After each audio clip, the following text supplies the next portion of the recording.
What's going on, guys? Welcome to Everything Always. My name's Michael Roman. It was reported less than 2 weeks ago by Deadline and Variety that Christian Bale would indeed be joining the MCU. What's more, in talks with Thor Love and Thunder, immediately making fans jump to the conclusion that he's either playing Beta Ray Bill or maybe even Gore the God Butcher. A couple of days later, another CGI character in the form of a Minotaur, Dario Agger. But now it appears as though Christian Bale may not be playing any of these characters, but rather a character that you'd never assume would show up during Thor Love and Thunder, and one that connects directly to Spider-Man and possibly even the Dark Avengers. We're going to break down exactly where this report's coming from, what it says about Christian Bale showing up as Norman Osborn and in Thor Love and Thunder, and what that's going to mean for Marvel Phase 4, 5, and 6, especially with this new Sony Spider-Man crossover and the birth of the Sinister Six. We're going to break it all down, but first, if you could grab the subscribe button, we're giving away 2 PlayStation 4 Pros, as well as a whole slew of other Marvel-related stuff, including a limited edition Infinity Saga box set. If you want to be entered to win, all you have to do hit the subscribe button, then hit the notification bell, leave a like and a comment on this video, and if you want, stick around to the end of the video. We'll get into all the giveaway stuff again there. Now, when it comes to Marvel Cinematic Universe leaks of this variety, it's usually the same 3 or 4 scoopsters leaking the initial stories to the rest of the news outlets, but today's actually comes from a news source in that respect, one we haven't covered here at the channel. That's Rob over at Comics Explained, an excellent source for breaking down a lot of the key narratives that go into these stories. But also, Rob's been around on YouTube for a long time. Comics Explained is a channel that I was watching way before I even had my own. I know that he also watches the channel, having referenced some of my theories in the past. So Rob, if you're watching this one, check your DMs, buddy. I hit you up about this. But Rob broke to the internet a couple of days ago that he has it on good authority that Christian Bale is not in fact in talks to take on any of these CGI characters, but rather play Norman Osborn, a version of that character in the MCU,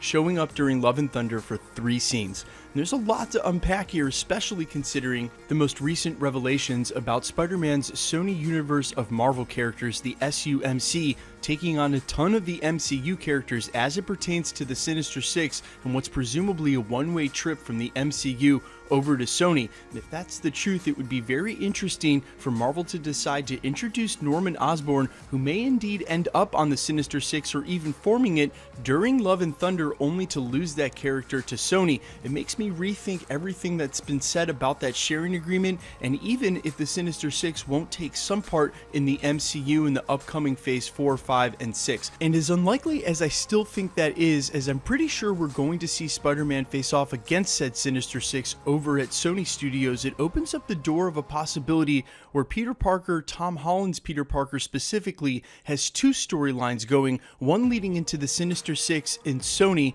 and the other staying in the MCU. Norman Osborn, typically the Green Goblin, is always associated with Spider-Man, and being so, his rights are tied up at Sony, but they have a quote-unquote sharing agreement to share characters and have had plenty of the Spider-Man characters now in the MCU. It could be that part of that sharing agreement is finally to get Norman Osborn in the MCU. And if you guys remember back around the time of Spider-Man Far From Home, as crazy as this is to say almost a year ago, a lot of people thought that the old Avengers Tower would actually become the Oscorp building and introduce Norman Osborn during the post-credit scene from Far From Home. Now, obviously, in retrospect, that looks a little silly considering all the immediate Easter eggs for the Fantastic Four. We now know that that most likely will become the Baxter building, but the truth remains there was a ton of smoke surrounding the fire that is Norman Osborn, and how that could lead into the Dark Avengers here in the MCU, in lieu of not really having an Avengers team to speak of. Now, what happens in the comics is that Tony Stark is actually kicked out as the director of S.H.I.E.L.D., and Norman Osborn steps up to save the day, and seemingly with all the smarts and tech now, in lieu of not having Tony Stark, they immediately appoint him director of S.H.I.E.L.D., and his first order of operations is to disband it. Of course, we don't have S.H.I.E.L.D. in the MCU anymore, but we also don't have an Avengers team, and more specifically, we don't have a Tony Stark, leaving the door wide open for anybody to step up that can rival Stark's intelligence and tech, steal the public affection in the same way someone like Norman Osborn, and then twist that for his nefarious needs. That would lead directly into dark reign in the MCU and the existence of the Dark Avengers, which would be awesome and a stark departure, pun intended, from the way that they've done Avengers teams in the past. Now, there's a couple of arguments against this, and we'll get to those, but first, why Norman Osborn Osborn, and why Thor Love and Thunder. It seems like the last place for that character to show up, especially considering that Green Goblin in the past doesn't really have a lot of ties to Thor, rather Spider-Man, and it's doubtful that we'll see Tom Holland's Peter Parker anywhere near have anything to do with this film. So again, why Norman Osborn in Thor Love and Thunder? And I think it might have to do with the February release that comes out in 2022, right after Thor's release in deep fall of 2021. It has to do with the Ant-Man Wasp original storyline, where we found out that there was a benefactor trying to get his hands on Pym Tech. A lot of people pointed to that benefactor and named him as Norman Osborn. We're probably going to get the release of Ant-Man 3 in 2022 following the release of Thor, and should it be slated into that earliest release date, that February release date of that year, it would mean it would come right after it. And considering Asgard is now firmly on Earth, and Jane Foster, who's set to play an integral role in this film as well, is also an Earth-based character, there'll be plenty of opportunities for them to do the kind of detailed world building that we're used to in the MCU, especially if Norman Osborn is becoming a Tony Stark type character in the media. He'll be gaining a ton of public attention and becoming famous. I'm sure there will be, again, plenty of opportunity for them to work Christian Bale's Norman Osborn into the narrative if that's what they need to do to build out the MCU. Now, I mentioned moments ago there are two strong arguments against that.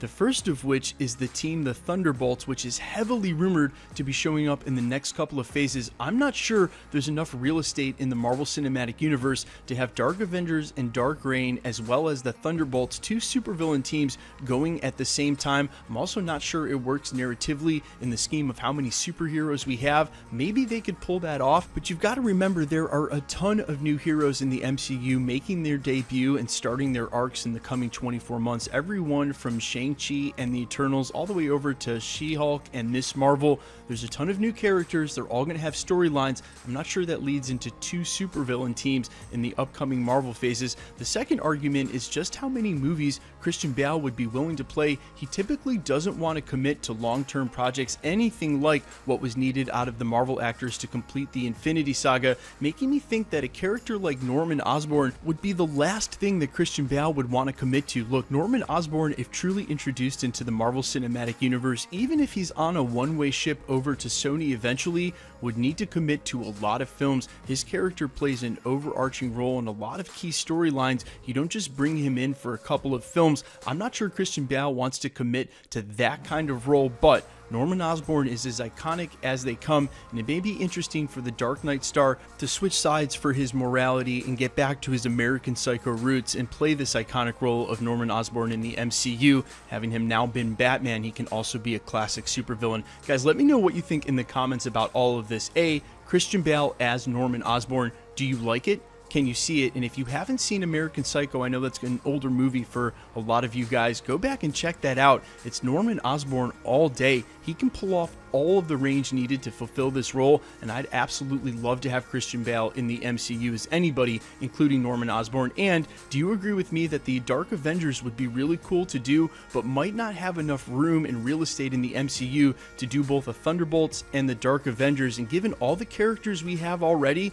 it's kind of hard to deny that the Thunderbolts don't already exist in full force in the MCU with just an introduction of a couple more characters. Let me know all your thoughts in the comments below, and quickly, let's get into the giveaway stuff before I let you go. We're still giving away 2 PlayStation 4 Pros, the next of which is at the 600,000 subscriber mark. If you want to be entered to win, all you have to do, hit the subscribe button, then hit the notification bell with notifications turned on, leave a like and a comment on this video, and that'll automatically enter you to win all the rest of the prizes we're giving away at the channel, like the limited edition Infinity Saga box set. We just gave one away on New Year's Eve. We'll be giving this one away in a couple of months. If you want to be entered to win this, either of the PlayStations or any of the future prizes we give away at the channel, is we'll be doubling down the number of prizes throughout 2020. All the same rules apply. All you have to do, hit the subscribe button, then hit the notification bell, leave a like and a comment on this video, and because it's truly random, the more videos you like and comment on, the better chance you have of winning. All winners are announced in video at the end of videos, and if you've missed any of the past winners, the last winner for the limited edition Infinity Saga box set,